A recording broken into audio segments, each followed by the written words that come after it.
आखिरकार इजराइल और हमास का जंग अब कहां पहुंच गया है। और सबसे बड़ी बात, कनाडा ने ले लिया इजराइल से पंगा और इजराइल ने कनाडा को धो दिया है। और जहां एक तरफ ये सब कुछ हो रहा है तो वहीं जर्मनी ने इजराइल के लिए तुर्की से पंगा क्यों ले लिया। एक तरफ अरब देश पीछे हटे तो वहीं तुर्की बीच में फंसता हुआ नजर आ रहा है। जानेंगे यहाँ क्या कुछ चल रहा है। तो वहीं सबसे बड़ी खबर, क्या अमेरिका इजराइल के अंदर अपने मिलिट्री बेस को बढ़ा रहा है। जानेंगे ये सारी चीजें भारत को कैसे प्रभावित करने वाली हैं। जियोपॉलिटिक्स में बहुत कुछ चल रहा है, आइए जानते हैं इन खबरों को विस्तार से। तो आपको बता दें, अभी जो मेन लड़ाई चल रही है वो मेन लड़ाई चल रही है शिफा हॉस्पिटल को लेकर। वैसे कहा जा रहा है जितने गाजा में हॉस्पिटल हैं वो बहुत सतर्क हो गए हैं और उनमें से कई ने अपना ऑपरेशन बंद कर दिया है। शिफा में जहां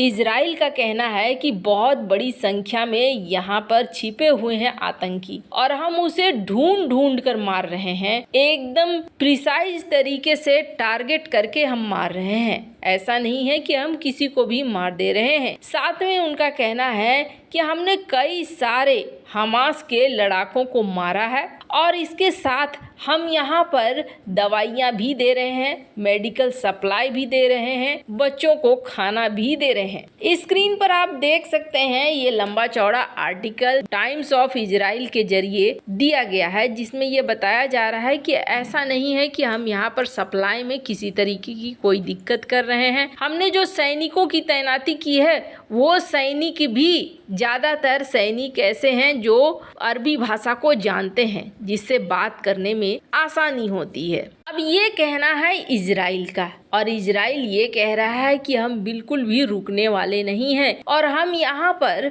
जब तक हमास को खत्म नहीं कर लेते तब तक हम यहाँ पर डटे रहेंगे। आपको बता दें, इसी बीच कनाडा के पीएम का एक बयान आता है। हालांकि कनाडा के पीएम कई चीजें इस तरीके से कर रहे हैं जो खुद ही उन्हें समझ में नहीं आ रहा होगा कि क्यों कर रहे हैं। वैसे ऐसे जैसे कनाडा में चुनाव नजदीक आता जा रहा है, वैसे वैसे जस्टिन ट्रूडो को समझ में नहीं आ रहा है कहाँ जाऊं और कहाँ नहीं जाऊं। कनाडा के पीएम को फिलिस्तीन समर्थकों ने घेरा था और ये तब घेरा था जब ये एक मस्जिद में गए थे। शायद वोट के चक्कर में ये गए थे वहां पर, लेकिन वहां पर जाना महंगा पड़ गया था इन्हें, क्योंकि वहां पर लोगों ने घेर लिया था, फिलिस्तीन समर्थकों ने। और घेरने के बाद उन्होंने सवाल करना शुरू कर दिया था कि आप फिलिस्तीन समर्थक हो, आपको शर्म आनी चाहिए वगैरह वगैरह। पर इस बार इन्होंने सीमा कुछ पार कर दी और सीमा पार करते हुए इन्होंने क्या कहा, इन्होंने कहा कि इजराइल कर रहा है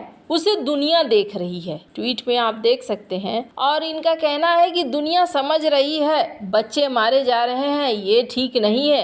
औरतों बच्चों को निशाना बनाना ठीक नहीं है। युद्ध के नियम होते हैं, युद्ध को हमेशा नियमों के तहत लड़ा जाना चाहिए, ये कहा गया कनाडा के पीएम के द्वारा। एक बार सुनकर मुझे भी आश्चर्य हुआ कि ये क्या कह रहे हैं और किस तरीके से कह रहे हैं। पर आपको बता दें, कनाडा के पीएम जो कुछ भी कह रहे हैं उनका मेन मकसद ये है कि किसी तरीके से उन्हें वोट मिल जाए, उनके समर्थक बढ़ जाएं। सारी बाजी यहाँ पर उल्टी पड़ रही है। पर इजराइल कहाँ रुकने वाला है। इजराइल ने इस बात का जवाब दिया और इजराइल ने जस्टिन ट्रूडो को ये कहा कि तुम मुझे दोष मत दो, हमने किसी के घर में जाकर घुसकर किसी का गला नहीं काटा है, हमने किसी को परेशान नहीं किया है। ये वो लोग हैं जो हमारे घर में आए थे, जिन्होंने हमारे घर में आकर ये सारा कुछ किया और अब हम अपने अस्तित्व के लिए लड़ रहे हैं, हमारे लोगों की सुरक्षा के लिए लड़ रहे हैं। इसलिए हमारे खिलाफ मत बोलो,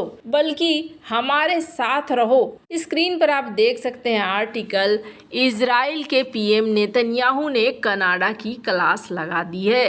जहां एक तरफ ये सारा कुछ चल रहा है तो वहीं दूसरी तरफ एक और बड़ी खबर आ रही है। स्क्रीन पर आप देख रहे हैं, ये एक बेस है, अमेरिका का मिलिट्री बेस है इजराइल के अंदर। पहले इस बेस में सिर्फ रडार हुआ करते थे और रडार बताते थे कहां से कौन सी मिसाइलें आ रही है, कहां से कौन सा एयरक्राफ्ट आ रहा है। इस बेस को लेकर बहुत ज्यादा एक्टिव नहीं दिखता था अमेरिका, पर आपको बता दें अभी हाल फिलहाल में ये देखने को मिल रहा है कि अमेरिका इस बेस को लेकर बहुत ज्यादा एक्टिव है और अमेरिका ने यहाँ पर कुछ चीजों को बढ़ाना शुरू कर दिया है और इन बढ़ाने के क्रम में सबसे बड़ी चीज है लाइफ सपोर्ट सिस्टम। अब इस एयरबेस में देखा जा रहा है कि अमेरिका के द्वारा विस्तार किया जा रहा है। वैसे आपको बता दें सबसे बड़ी कहानी कहां पर हुई, सबसे बड़ी कहानी हो गई अर्दोगन के साथ। अर्दोगन को तो ऐसा लगता है सबसे बड़ा झटका लगा। आपको बता दूं जिस तरीके से तुर्की और ईरान दो देशों ने रिएक्ट किया ना,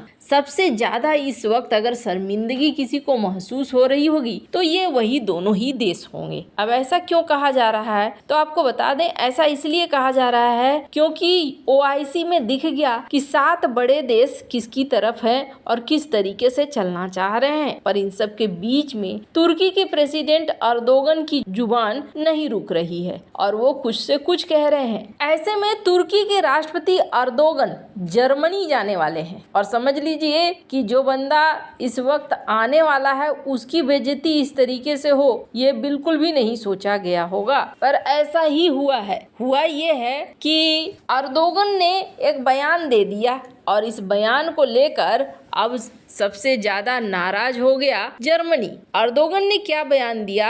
अर्दोगन ने ये बयान दिया इजराइल में फासीवाद आ गया है और इजराइल जो कर रहा है वो गलत है। आपको बता दें जिसके बाद जर्मनी के जो चांसलर हैं उन्होंने कहा कि ये तो बेतुका है, ये जो कह रहे हैं ये चीज बेतुका है, ऐसा कुछ नहीं है। इजराइल में डेमोक्रेसी है और ये जो बातें हो रही है ये बेतुकी बातें हो रही है।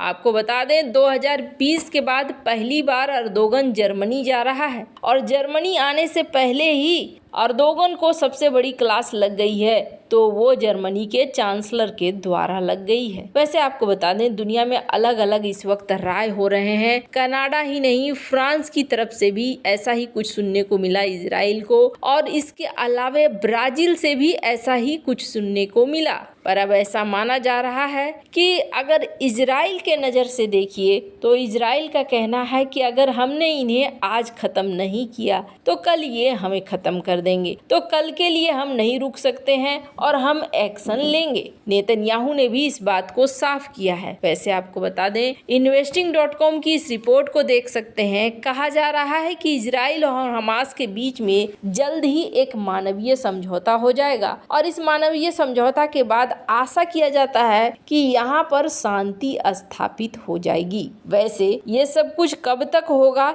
इसका कोई गारंटी नहीं है। वैसे कहा तो ये भी जा रहा है कि हमास की नाराजगी अमेरिका की तरफ ज्यादा फूट रही है और उसे लग रहा है कि ये सब कुछ अमेरिका की वजह से हो रहा है। वैसे इन सब मामले में आपकी क्या राय है कमेंट कर जरूर बताएं। जल्द मिलते हैं अगले वीडियो में नई खबर के साथ।